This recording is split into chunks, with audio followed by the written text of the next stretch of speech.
Azizul Hakim. Dah. Tidak ada sifat wujud. Tidak ada ayat Quran yang menerangkan Allah itu ada.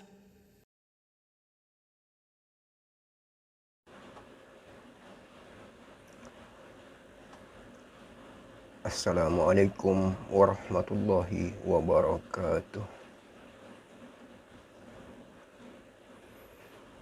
Terdapat kalangan yang menentang pandangan Profesor Dr.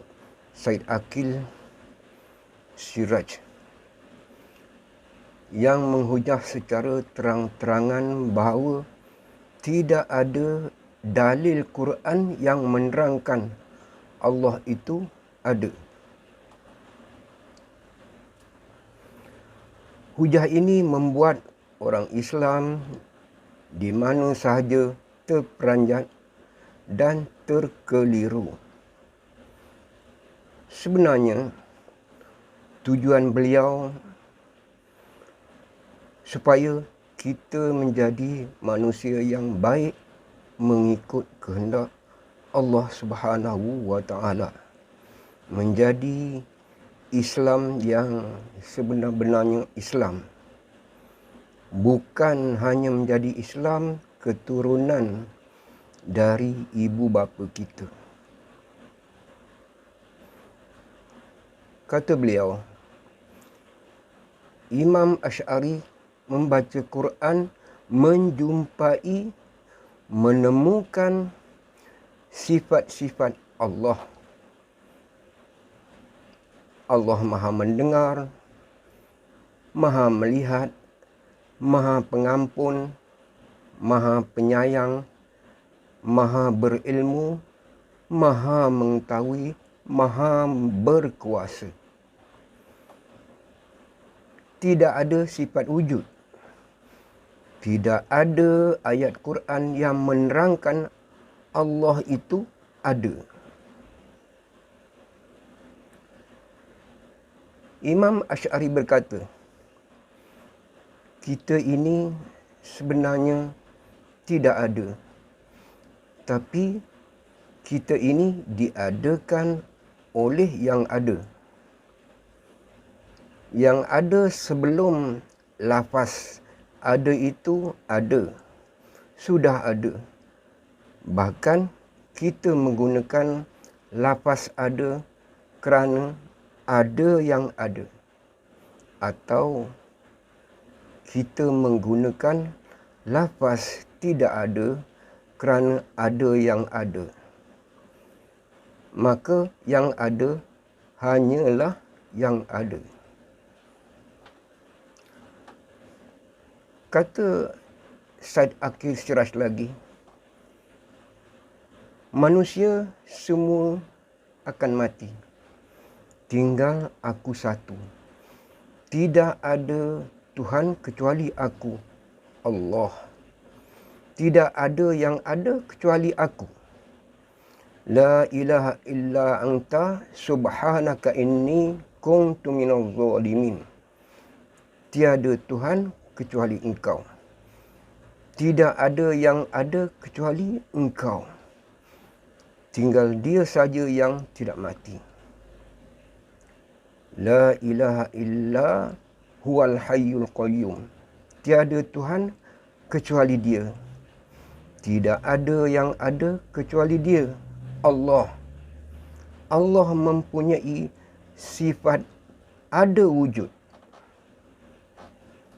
Sememangnya kita kurang faham. Pendengar budiman, sifat ada wujud Allah yang dikatakan itu sebenarnya memang ada. Ada terzahir pada diri manusia, pada diri kita yang disebut sebagai sifat ma'ani, iaitu kudrat, iradat, ilmu, hayat, sama, bashar dan kalam. Cuba renung dan fikirkan dengan akal yang tajam mengenai kewujudan sifat ma'ani yang ada pada diri kita. Sifat ini tidak dapat dilihat kerana ia tidak berbentuk. Ianya berfungsi ditumpangkan kepada diri kita yang bersifat nyata berbentuk. Sifat ma'ani bukan kepunyaan kita. Ia adalah hak mutlak Allah Subhanahu wa Ta'ala yang dipinjamkan kepada kita. Hanya akal anugerah Allah menjadi hak kita supaya kita boleh berfikir dan membezakan mana yang baik dan mana yang buruk, mana yang benar, mana yang salah, mana kehendak sebenar rohani dan mana kehendak hawa nafsu kita, supaya kita mengenal Allah dan kita akan menjadi manusia yang baik sebagaimana kehendak Allah Subhanahu wa Ta'ala.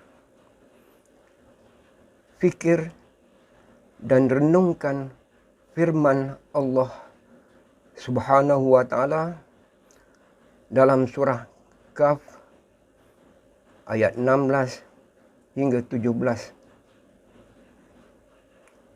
Dan sesungguhnya kami telah menciptakan manusia dan mengetahui apa yang dibisikkan oleh hatinya, dan kami lebih dekat kepadanya daripada urat lehernya.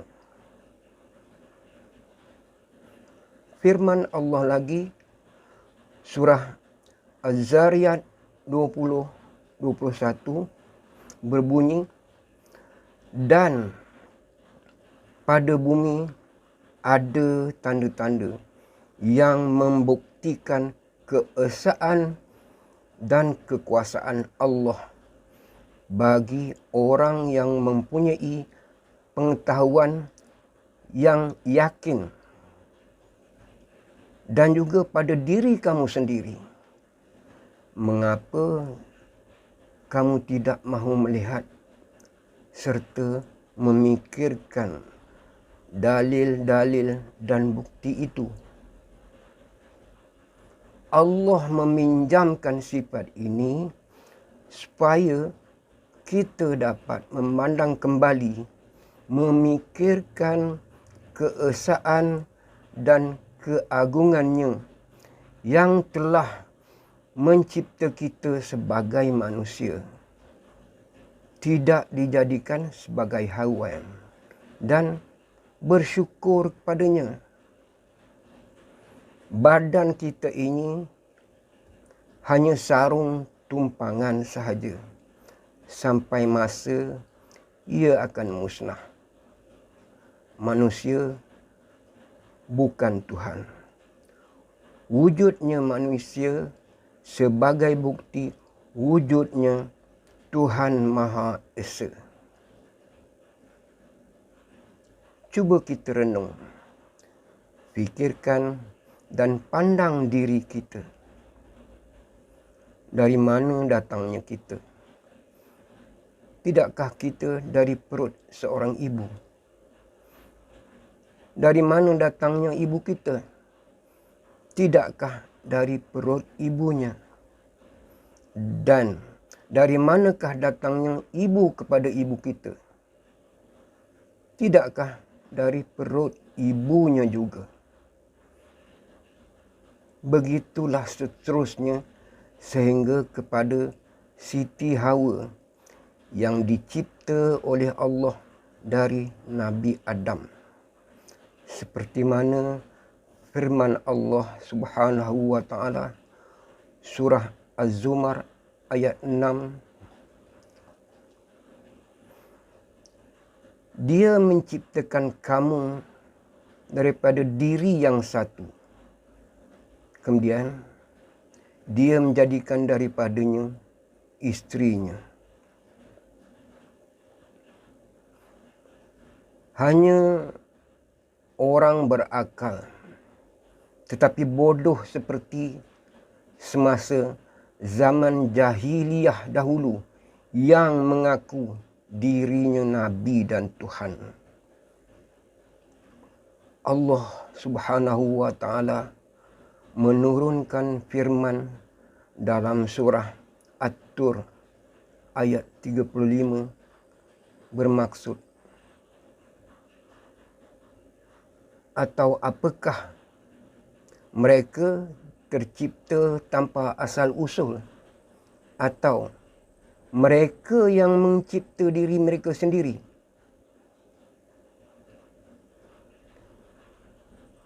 Pendengar budiman, sememangnya tidak ada dalil Quran menerangkan Allah itu ada.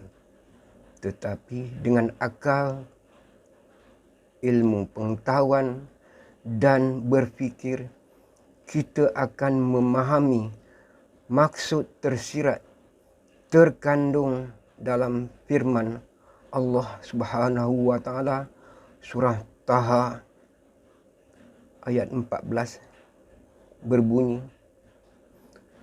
sesungguhnya aku ini adalah Allah. Tidak ada Tuhan yang hak selain aku.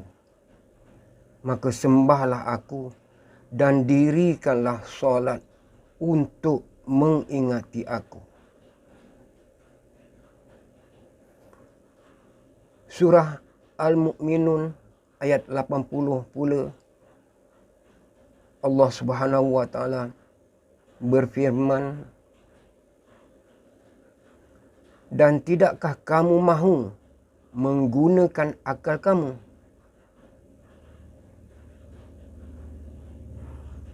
Pendengar budiman, setelah kewafatan Rasulullah sallallahu alaihi wasallam pada tahun 632 Masehi atau kira-kira 1500 tahun lalu, hanya 4 sahabat Nabi yang kita ketahui mendengar langsung dari Nabi mengenai wahyu Allah dan sabda Nabi sendiri, iaitu Sayyidina Abu Bakar, Sayyidina Umar, Sayyidina Utsman dan Sayyidina Ali. Setelah kewafatan keempat sahabat ini, maka sunnah Nabi dan firman Allah Subhanahu wa Ta'ala telah dirungkaikan dengan berbagai pentafsiran dan pandangan hinggalah ke hari ini. Allah Maha Agung dan Maha Mengetahui kerana Ia yang mencipta manusia. Dengan demikian,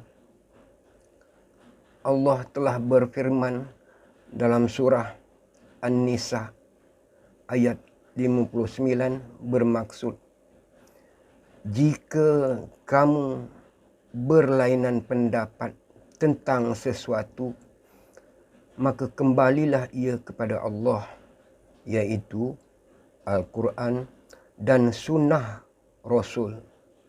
Jika kamu benar-benar beriman kepada Allah dan hari kiamat, yang demikian itu lebih utama dan lebih baik kesudahannya. Pendengar budiman, apa yang diperkatakan oleh Profesor Dr. Syed Aqil Siraj itu tidak salah bagi yang berakal, berfikir dan berilmu. Assalamualaikum warahmatullahi wabarakatuh.